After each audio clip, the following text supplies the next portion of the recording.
Laugh,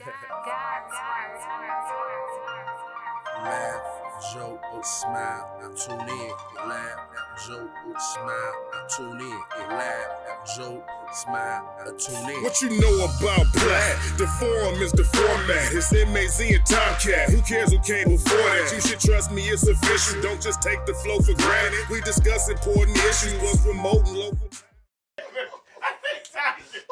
Not my nigga. Hey, today is just a bad day. The nigga say I'm like Mike take a damn thing. Nigga, fuck you in this mic. We gonna rob a bank, dog. Fuck that. Hell no.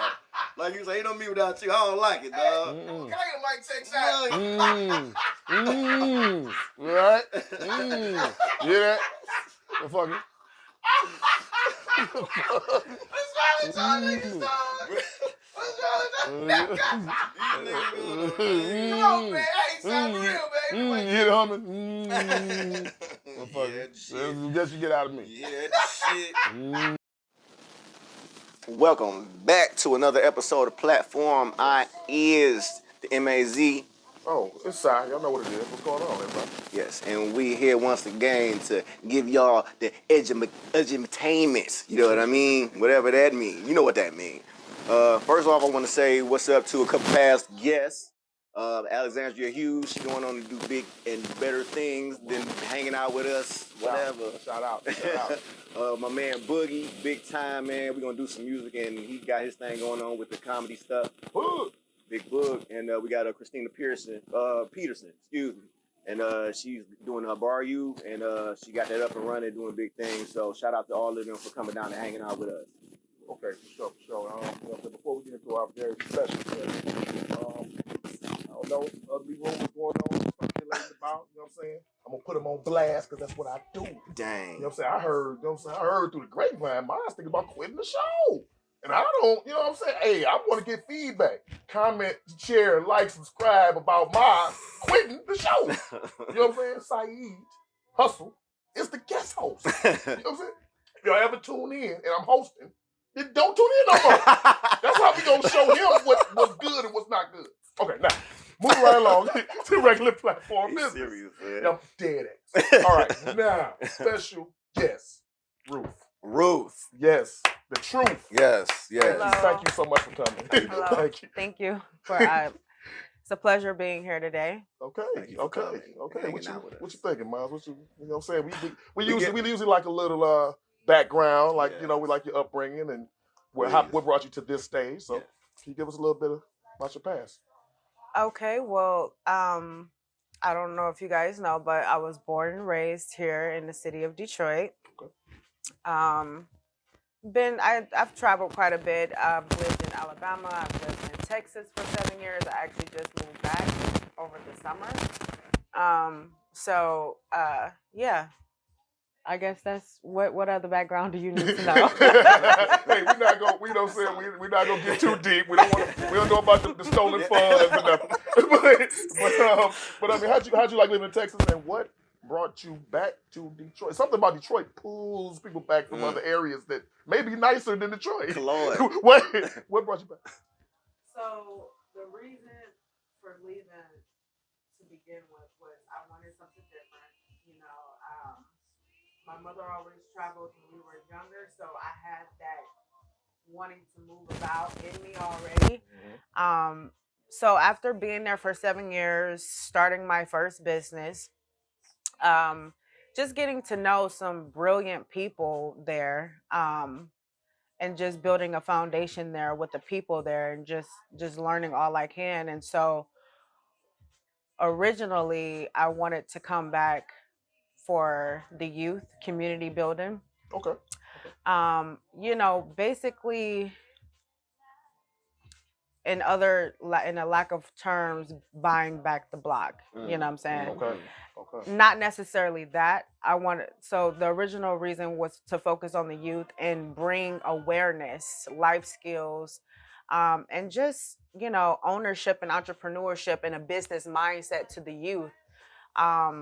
And so that was a passion of mine. And then also, I mean, everybody knows that it's so cheap to purchase property here in the city of Detroit. And so that's no big secret. And so that's another big part of what brought me back here. Okay. Right. Okay. I'm curious to because I know you're entrepreneur. What was the first business, and then like speak on other businesses that you got into after that. Okay. So I was an independent contractor for a long time, and then I loved the aspect of running my own business, right? And so I have a cleaning service. It's called Ruth's Cleaning Service, LC, and so that's the first business. My second business, I have a notary business. I haven't not yet gave it a name yet, Okay. because it's still rolling out. I actually haven't even started taking any clients for that business yet. So that's just two things. Another thing that I'm working on is the community building, the outreach, purchasing a commercial building so that youth can have a safe haven. You know, I feel I'm so passionate about the youth because I've been through some things in my youth before, right? And I think all of us can attest that we've been through things growing up. We've had to endure some things, but if we had not endured those things, we wouldn't be the people that we are today, right? Absolutely. And Absolutely. so, I just feel for my youth, and I feel like I want to be the change that I want to see so bad in the world. Wow. And so I don't want to just be like, well, this needs to change or that needs to change or, just be a part of the problem. I want to be a part of the solution. And so that's why I'm, putting my best foot forward and purchasing property, purchasing commercial buildings so that it's not only is it making the community beautiful because you have a maintained building, but you're also bringing attention to Detroit, and you're also providing a service to not just benefit yourself and your family, but you're benefiting others, right? Mm-hmm. And so that's something that I'm venturing off into as well. And I'm also writing a book. Wow. Yeah. See, this is what I'm saying. Now look at it. Now we get into it. Yeah. I'm also writing a book. It's nonfiction. It's going to be based off my basic reality. How I grew up. The different characters that I'm specifically selecting particular characters to put in my book because I want to portray this certain image. I want to portray for people to understand. Just yeah. Are you highlighting your book? Are you highlighting the most positive people in your life, or some of the people No. that are no? Emphatically. No. Nah. In life, you have to have a negative and a positive. Absolutely. There can't be. You wouldn't know what good vibes are if you've never felt the bad vibes, right? Absolutely. And so, I feel like when people write a book, they want to tell this great sunshine part of, their life story or what have you. But I want to touch on some real uncomfortable situations, some real uncomfortable topics, some really, some soul searching topics. And so, it might seem negative to the ignorant, Mm-hmm. but if you really just open up your mind and open up your heart to the book, and what it's trying to get you to understand, then it'll trigger something in you to kind of dig deeper and see, and I know that person in my family, or there's one of those, or or I can see that in myself, and so I'm still coming up with an angle too. So, Okay. yeah. Still in the making. Yeah, Gotcha. still in the making. That's Definitely. awesome. And you all right with me? Yeah. Want to know, like, I guess basically entrepreneurship, like, it's tough. Everybody, like, it seems like the cool thing to do, but like getting out here and getting your own, working for yourself, not having a paycheck, a steady one, is tough. How did you know that was for you? I didn't for a while. I didn't, and I'll still like. I'm not here to paint this picture like, life is beautiful, because it's really not. I mean, it can be beautiful. Platform, everybody. Yeah. Life isn't all about the glitz and the glands. So I forgot where I was going with that. I'm joking. I forgot where I was going with that. Okay, no, but What was the question again? entrepreneurship. Yeah. Oh, okay. So how did I know that was for me? I didn't. It took, trial and tribulations. It took for me to start my own business, then go back to work, punching the clock, then, still working my own business, but then punching the clock. And then I found myself like doing both. And I found myself like my 9 to 5 was funding my business. And so that's how I kind of looked at it. That this is just a temporary aspect of my life where, I have to have some money to fund my business, right? Yeah. I have to have some kind of money coming from somewhere in order to, pursue my endeavors. And so, yeah, it took error and triple, I went back. I struggled with the idea of, okay, I have to go chase my own money. My money is not going to be chasing me. And so, I just kind of felt like, what do I truly want in life? Do I want to punch somebody's clock until I can't punch it anymore? Or do I want to secure a future for myself and my daughter? I have a 10-year-old daughter. Right. And so I have to secure a future, and that sounds more appealing to the ear. And it's not about, it begins with me, okay? But it's not about me. This journey that I'm on is way bigger than myself. So I think where you get blessed at is where you have a purpose and you have good intention, okay? And so once you put that forward, forgive me for bringing spirituality and God into the mix. But once you fix your hand to do something, God will bless your hand. Once you fix your hand to do something, God will bless that. And so, I've always wanted to be a millionaire. Thank you, Jesus. And I've always wanted to be a businesswoman since the time I was 15 years old. And up until that point, I had no idea what I wanted to do. But like I said, getting back to this is bigger than me. This is for generations to come. This is not just for my family even. This is for, a multitude of families.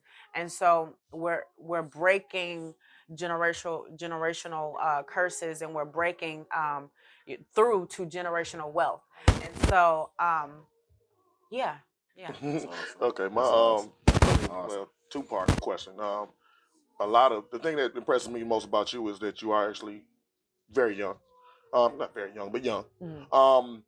With the the state of things these days and what young people are on and what young people are doing.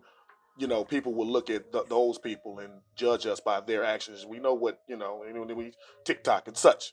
You know what I'm saying? But what inspired you at such a young age to, you know what I'm saying? Who was there any particular inspiration you had that drove you to reach your goals a little quicker than most people in life? I didn't want to be poor. Okay, no one person in particular. Damn. Kind of, Nope. it was self-made.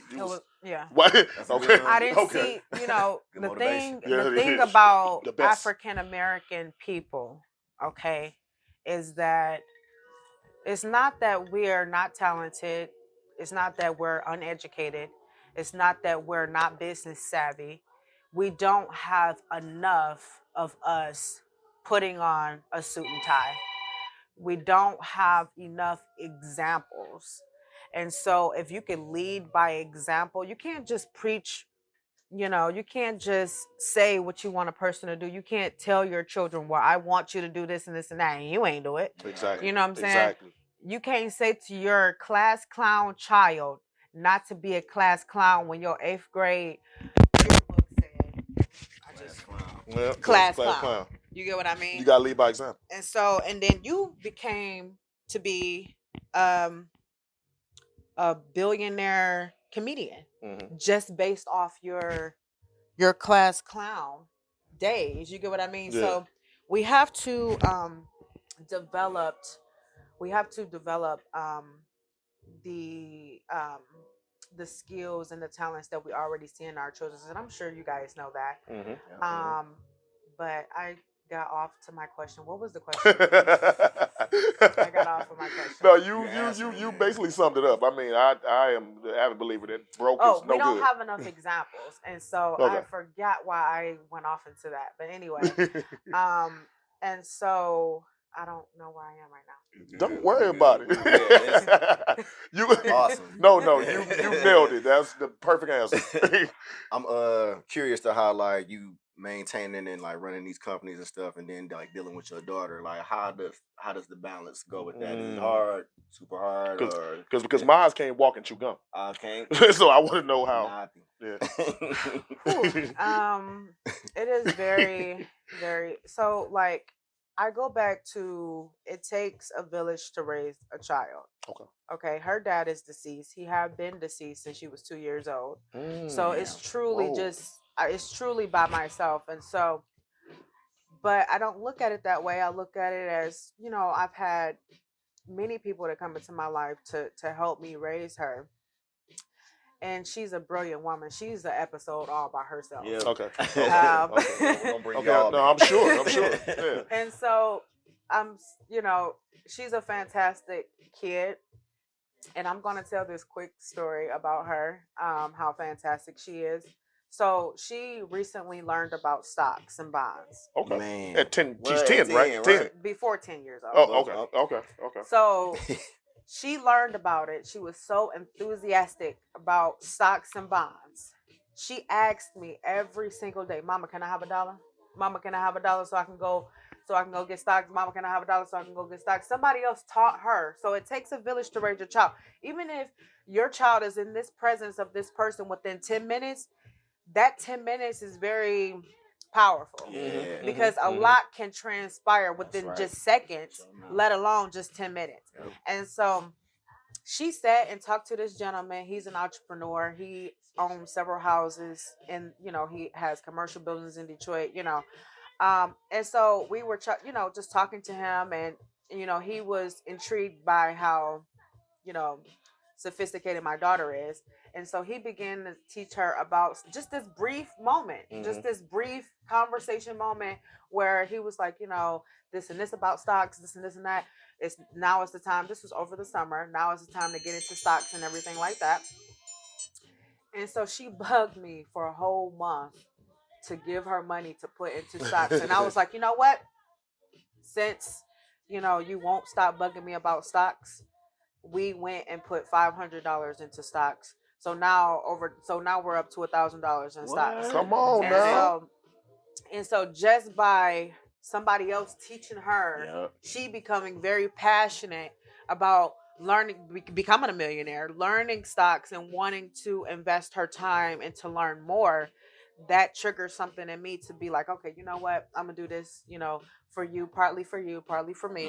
And we're gonna go ahead and put 500 in stocks. And so we still have our stocks, and then we've raised it to $1,000, and now we're transitioning out of the little baby stocks into something a little bit more bigger. Come on now. And so that's just one thing that I can honestly say about. And she does this on her own. This is not something I whisper in her ear or push her to do. She's a natural. She just has it. Yeah. Whatever the it is, she has it. And so like she has her mother's drive. Yeah, I'm about to say. That's what don't fall far from the tree. In you. Yeah, absolutely. And so people are just so amused. Like, you begin to inspire people to become a better version, the best version of themselves. Absolutely. And so, Okay. Yeah. Okay. Well, one of the. I hope I answered your question. Yeah, you did. Every answer was well thought out and well put. Okay, you really are been an excellent guest. Yeah, for real.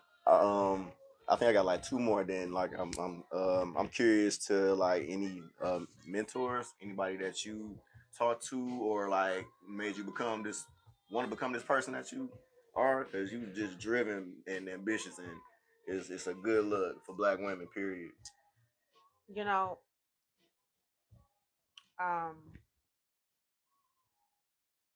gonna just be frank. I don't have like any particular mentor that I just go confine in. I think I have many mentors, but you know, before we go off into mentors, you have to be able to mentor yourself. Mm-hmm. Mm-hmm. I recently learned this. You can,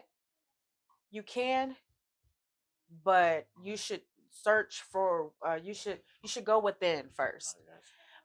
Because you're gonna have all the answers and the keys that we already have the keys and the tools that we need already within us. You don't need to go external to get the tools that you need to move forward in life. And so, yeah, you might need to bounce, have somebody as a sounding board, bounce some ideas off of this and that and the other. But ultimately, if you're passionate about something and your intentions is good, nothing is standing in your way. You went further relying on yourself than actually relying on. I went because I found myself relying on people too much. I found it as being, an enabler because, when I need somebody to answer the phone right then and there, and I got these ideas flowing and, the adrenaline is pumping and I need to know now. Yeah. I need to make a decision now.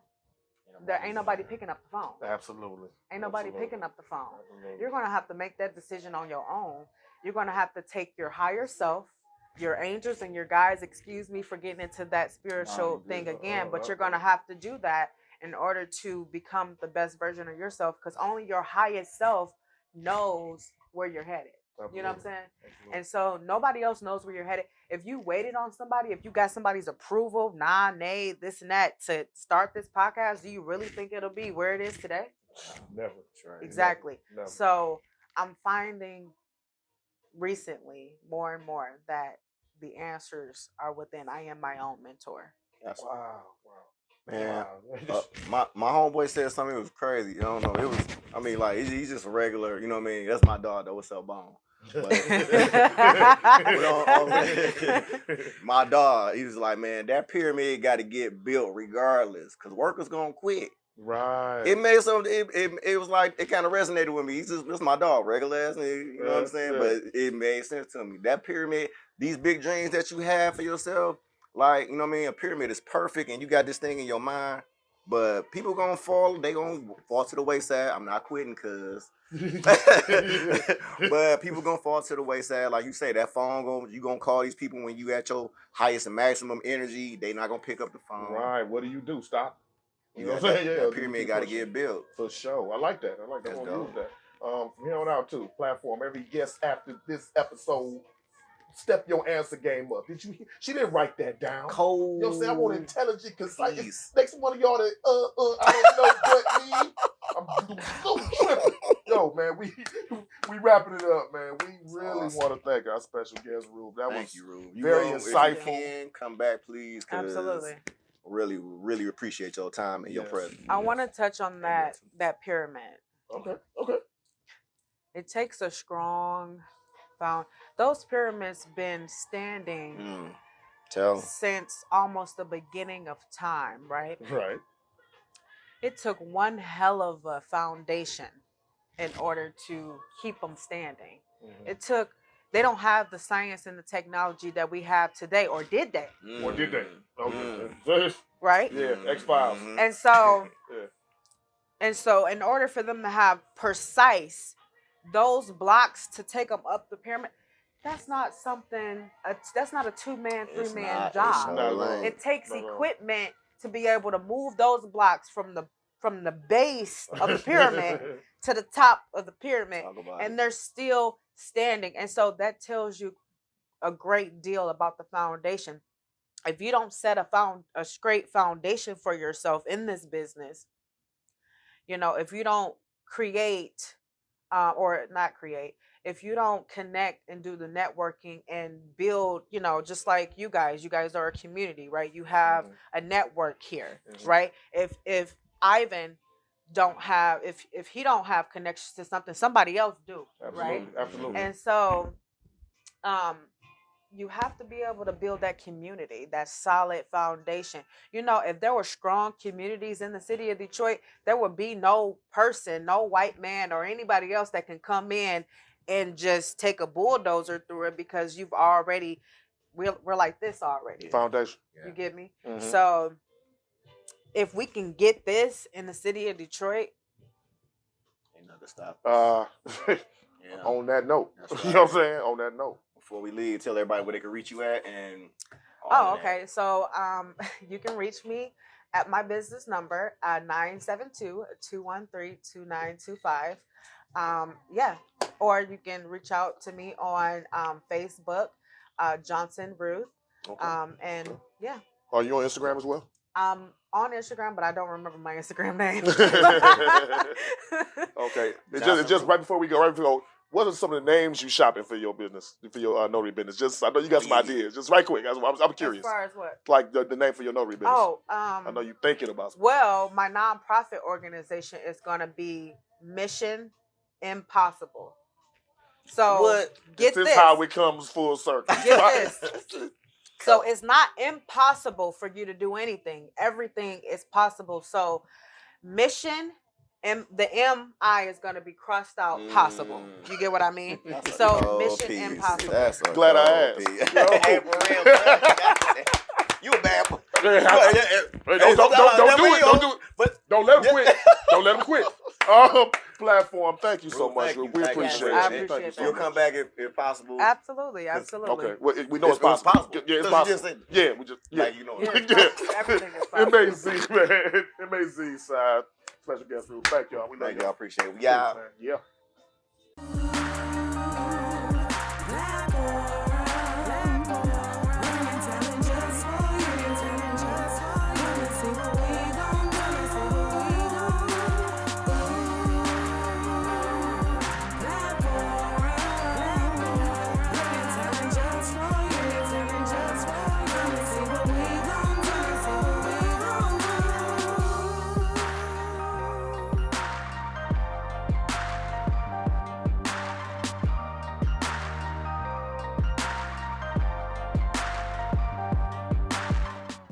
Damn it. Okay. Mama Boss. Here we go.